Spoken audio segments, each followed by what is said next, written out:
Strategy back टेस्टिङको लेसनमा welcome छ। Last lesson हामीले चाहिँ नि अफकोर्स लास्ट लेसनमा चाहिँ नि हामीले चाहिँ नि पेपरमा कन्सेप्ट के हो भनेर बुझेको थियौँ।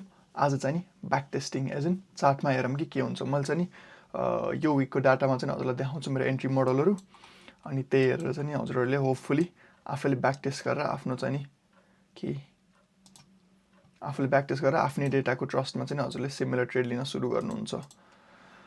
ओके, फर्स्ट थिङ फर्स्ट हामीले के मार्क आउट गर्न पऱ्यो 920 देखि 940 र हाम्रो एमा के हुन पर्यो, मार्केटले ट्रेन्ड रिभर्सल गर्न पर्यो। मिनिङ एमा हामीले एएमडी कन्सेप्ट हेरेको हौँ कि अक्युमुलेट या त मनिपुलेट भएर डाउन सुरु हुन पर्यो या त अक्युमुलेट भएको छ डाउन गएर फेरि माथि जान पर्यो। सिम्पली द्याट हामीले एमा यत्तिकै वेट गरेको छौँ। नाउ अफकोर्स एमा चाहिँ हामीले लिक्विडिटीहरू मार्क आउट गर्नुपर्छ, किनकि बाई साइड लिएर सेल साइडको लागि जानुपर्छ या सेल साइड लिएर बाई साइडको लागि। अनि हाम्रो बायसहरू पनि फर्म गर्नुपर्छ। बायस कसरी फर्म गर्ने भनेर चाहिँ नि यति भिडियो हेर्नुभएको छ भने आजको दिन साँझ 10 बजे नेपाली टाइम हामीले चाहिँ नि एक्चुअली दिस इज फेक ल हामी चाहिँ नि 10 बजे चाहिँ नि वर्कसप गर्नेछौँ, जुन वर्कसपमा चाहिँ नि डेली बायस कसरी फाइन्ड आउट गर्ने भनेर चाहिँ नि मैले सिकाएको छु। बट टु बी अनेस्ट एमा डेली बायसको पनि त्यस्तो नेसेसिटी छैन। Of course it's good to know लिक्विडिटीहरू कहाँ छन् भनेर थाहा त हुनु पर्यो, but don't marry the bias. बायसमा चाहिँ नि एक्ज्याक्टली जोइन्ट भएर चाहिँ बस्नु पर्दैन। योर बायस क्यान चेन्ज, किनकि एमा कहिलेकाहीँ स्क्याल्पिङ पनि दिन्छ। ओके, 920 भन्दा पहिला चाहिँ हामीले लिक्विडिटी पोइन्टहरू मार्क आउट गरेको छौँ। यहाँ त तल लिक्विडिटी छ, बट यति लिक्विडिटी लिएर अझै पुश डाउन गऱ्यो भने meaning would have a break of structure. So यति तल तक नै जान छ भने चाहिँ नि नर्मली माथिको लिक्विडिटी लिएर हामीलाई एन्ट्री दिएर तल आउँछ। So let's see. ओके, मार्केटले स्ट्रेट वे तल पुश गरेको छ। हाम्रो मार्केट स्ट्रक्चर सिफ्ट दिएको छैन। Okay, now here we have it. हाम्रो विकली यहाँ मार्केट स्ट्रक्चर सिफ्ट यहाँ भएको छ। फुल क्यान्डल क्लोजरको लागि यहाँ भएको छ। Also low end high. मैले चाहिँ यो अरूले धेरै कुरा हुन्छन् त्योहरू मैले सबै मार्क आउट गरेँ। इन एनी केस सिनारियो हाम्रो चाहिँ नि यसलाई भनिन्छ चेन्ज स्टेट डेलिभरी, तर हजुरहरूले अहिले जान्न त पर्दैन। That's for you to find out yourself. But मैले के भन्न खोजेको भने चाहिँ नि मनिपुलेट भएर चाहिँ नि हाम्रो माथिको लागि ब्रेक गरिसकेको छ। नाउ अब एमा चाहिँ नि हामीले के कुरा चाहिँ नि मा एन्ट्री गर्न पाइन्छ। अफकोर्स हाम्रो यहाँ छ फेयर भ्याली ग्याप, यो भयो एन्ट्री नम्बर 1। यहाँ के छ, यहाँ छ हाम्रो इन्भर्जन, यो भयो एन्ट्री नम्बर 2। नोटिस इन्भर्जनमा चाहिँ नि फेयर भ्याली ग्याप पनि छ, meaning this is highly probable. अर्को के छ, यहाँ ब्रेकर ब्लक पनि छ। सो हजुरले यहाँ जुन पोइन्ट लिएर पनि यहाँ 3टा पोइन्ट छ एन्ट्री गर्नको लागि, या त फेयर भ्याली ग्याप या त इन्भर्जन या त ब्रेकर ब्लक, जुनमा गर्दा नि हुन्छ। मैले मेनली चाहिँ नि यस्तो सिनारीहरूमा चाहिँ नि ब्रेकर ब्लकको एन्ट्री लिन्छु। So let me do that.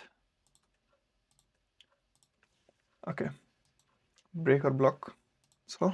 Notice कि यति भित्र नै एन्ट्री दिएको छ, त्यही भएर मैले लिएको छु। यदि मार्केटले यो टाइमभित्रमा एन्ट्री दिन्थेन भने मैले लिक्दैन, किनकि यो भित्र एन्ट्री दिएको छ, मिनिङ स्ट्रक्चर भ्यालिड छ। मैले चाहिँ नि एन्ट्री ढुक्कले राखेर लिमिट राखेर छोडिदिन सक्छु।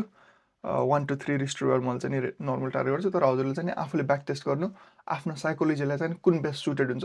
किनकि I will tell you right now, हाम्रो चाहिँ नि एउटै क्राइटेरियाहरू भए पनि हाम्रो एन्ट्री मोडल डिफ्रेन्ट हुनसक्छ। हजुरको साइकोलोजीले गर्दा 1 to 2 टार्गेट गर्न सक्नु होला, 1 to 5 टार्गेट गर्न सक्नु होला। स्टप लस म्यानेजमेन्ट अर्कै होला, मेबी यही लोमा राख्नुहुन्छ, यही क्यान्डलको लोमा, क्यान्डलको बडी लोमा, डिफ्रेन्ट थिङ्स। यो ब्याक टेस्ट गरेर आफैले चाहिँ नि इम्प्लिमेन्ट गर्ने चिज हो। मैले चाहिँ नि आफ्नो इम्प्लिमेन्टेसनको मात्र देखाउन मिल्छ यहाँ।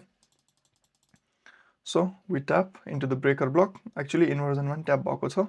सो हजुरले जुनमा एन्ट्री गरे पनि एन्ट्री हुँदो रहेछ। एन्ड देन वेल यहाँ गएर चाहिँ नि टिपिदिएको छ।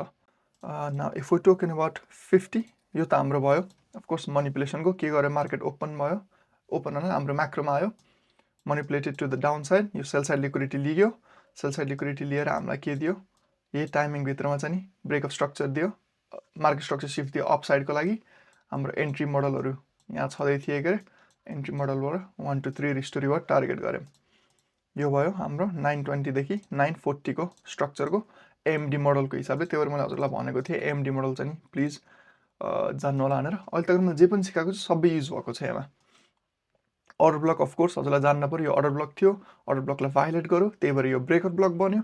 फेयर भ्याली ग्याप यहीँ छ, इन्भर्जन यहीँ छ, मार्केट स्ट्रक्चरहरूको हामीले हेरेकै छौँ। एकदिन मैले अहिले तक जुन पनि लेसन सिकाएको छु यो पोइन्टको लागि थियो कि मेरो स्ट्रक्चर जान्नको लागि यिनीहरू सब लेसनहरू चाहिँ जान्नुपर्छ योभन्दा अगाडिको। ओके, अब जाऊँ हामी 950देखि। आई गेस हामीले प्राइस एक्सनलाई पहिले प्ले गर्न दियौँ, बट एनिवे मैले चाहिँ हजुरलाई देखाइदिन्छु कसरी हुन्छ भनेर। 910मा चाहिँ हामीलाई ब्रेकअप स्ट्रक्चर चाहिन्छ, या त तलतिरको लागि ब्रेकअप स्ट्रक्चर दिन पऱ्यो या त माथितिरको लागि। यो टाइमिङभित्रमा हामीलाई ब्रेकअप स्ट्रक्चर चाहिँ नि न त माथिको लागि दियो न त तलको लागि दियो, meaning we have no trade on this day. यस्तै गरी 1020देखि 1040, 1050देखि 1110 यो चाहिँ आफैले ब्याक टेस्ट गर्नु होला। म चाहिँ नि मुभ अन गरेँ। ओके, नाउ ट्युसडेको दिन हामीले कुन मार्कआउट गर्छौँ 920देखि 940 यो छ रिभर्सलको लागि। So we mark that out. अनि लिक्विडिटी पोइन्टहरू हेर्छौँ। एक्चुअली पहिला म मार्केट अलि नजिकै हानिदिन्छु। ओके, हाम्रो मार्केटमा के लिक्विडिटी छ नभए हेरौँ।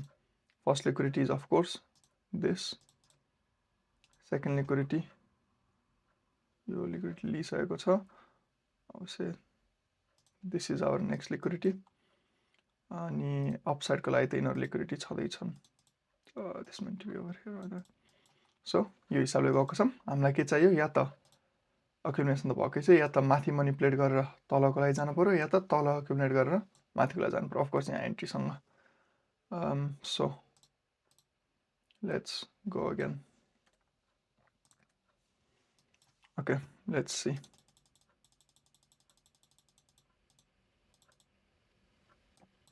हाम्रो मार्केटको लागि चाहिँ नि अहिले त पनि केही एन्ट्री दिएको छैन, डाउन साइड आएको छ। सो लेट्स सी 50 तक चाहिँ कुरौँ।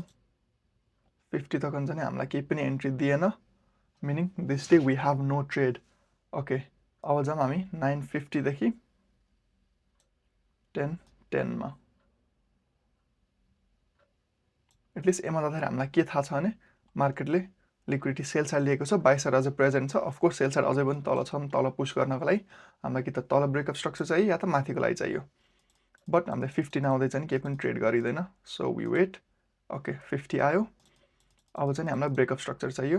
ब्रेकअप स्ट्रक्चर हामीले पायौँ अपसाइडको लागि, किनकि यो हाई थियो, लो थियो, फेरि हाई फेरि लो। यहाँ हाम्रो भयो break of structure. Okay, now order block यही थियो final move before that. So हामीले चाहिँ यहीँदेखि एउटा ब्रेकर ब्लकको एन्ट्री छ। अर्को छ हाम्रो यहाँ फेयर भ्याली ग्याप छ, फेयर भ्याली ग्याप यो है। र अर्को छ हाम्रो यहाँ inversion fair valley gap. Again तिनटै कुरा, breaker block, fair valley gap, inversion सबै छ। जुनबाट एन्ट्री लिने हुन्छ, आई थिङ्क फर मी यति चाहिँ नि यहाँ आयो भने चाहिँ नि मैले एन्ट्री गर्छु होला। टार्गेटिङ दिस, बट किनकि यो जम्मा 1.6 छ, I will kind of extend this. मैले हल्का एक्सटेन्ड गरेर चाहिँ नि 1 to 3 रिस्ट रिवर्ड तक राखिदिन्छु, किनकि मेरो मिनिमम मैले भनिसकेँ हजुरलाई 1 to 3 रिस्ट रिवर्डमा चाहिँ नि मैले ट्रेड गर्छु भनेर। So let's C. अब चाहिँ तल आयो, यस तल इन्भर्जन तक नै आएको थियो, यति हजुरहरूले लिने थियो भने। म चाहिँ 5 मिनटमा जान्छु हल्का स्किप फरवर्ड गर्नको लागि। हाम्रो लिक्विडिटी पोइन्ट लिएको छ, यति त्यही लिक्विडिटी पोइन्टै टार्गेट थियो भने, अनि माथि गएर पनि टिपिदिएको छ। यसमा हामीले के गर्यौँ, हामीले कन्टिन्युएसन मोडल हेऱ्यौँ। यसमा चाहिँ नि हामीलाई मनिपुलेसनसँग फरक पर्थेन, किनकि हाम्रो यो टाइम फ्रेममा मनिपुलेसन हुनुपर्ने थियो, जुन भयो। सेल साइड लिएको थियो, बाई साइड प्रेजेन्ट थियो, हामीलाई break of structure to the up side दियो, अनि हामीले जुन कुनै पोइन्टबाट पनि एन्ट्री गर्न पाइयो अप साइडको लागि, किनकि अब ट्रेन्ड चाहिँ बुलिस भएको थियो। सो यो थियो हाम्रो कन्टिन्युएसनको। ओके, स्ट्राटेजीको भिडियोमा यति छ, दुईवटा भिडियो। लास्ट भिडियोमा मैले कन्सेप्ट सिकाएको छु, यो भिडियोमा मैले इम्प्लिमेन्टेसन देखाएको छु। अब यसपछि चाहिँ नि किनकि हजुरलाई बेसिक फाउन्डेसनको मैले दिएको छु, स्ट्रक्चर, ब्रेकअप स्ट्रक्चर, मार्केट स्ट्रक्चरहरूदेखि लिएर अर्डर ब्लक, लिक्विडिटी लेभल सबैदेखि लिएर स्ट्राटेजी पनि सिकाएको छु। अब नेक्स्ट स्टेप हुन्छ यो स्ट्राटेजी ब्याक टेस्ट गरेर आफ्नो विनिङ प्रफिटेबल स्ट्राटेजी बनाएर आफ्नो एज फाइन्ड आउट गरेर अब नेक्स्ट लेसनबाट हाम्रो जान्छ प्रोफर्महरूको बारेमा, कि प्रोफर्मको क्यापिटल कसरी ग्रो गर्ने, प्रोफर्मको क्यापिटल मैले कसरी ग्रो गरेँ, पेआउट्सहरू कसरी एक्सपेक्ट गर्ने, कसरी अकाउन्ट्सहरू म्यानेज गर्ने, रिस्क म्यानेजमेन्ट, साइकोलोजी, डिसिप्लिन, यिनीहरूको लेसन चाहिँ अब नेक्स्ट 9 लेसन्समा चाहिँ नि हजुरको क्यापिटल कसरी ग्रो गर्ने त सक्सेसफुल कसरी हुने प्रफिटेबल फन्डेड ट्रेडर कसरी हुने भनेर चाहिँ तिनीहरू लेसनहरू चाहिँ हुनेछ नेक्स्ट 9 लेसन्स सो 11 वेल यो एक्चुअली 12th लेसन हुनेछ यो अपलोड भएको सो 12वटा लेसन थियो हजुरको actual learning on the market र अबको जुन 8वटा लेसन हुनेछ त्यो learning within yourself and how to grow your capital anyway see on the next लेसनमा चाहिँ हजुरहरूलाई मैले भेट्छु यो सैटरडे 10 बजे यो सैटरडे 10 बजे चाहिँ लाइभ इभेन्ट छ डिस्कॉर्डमा if you haven't already join on Discord. That's it. See you next lesson.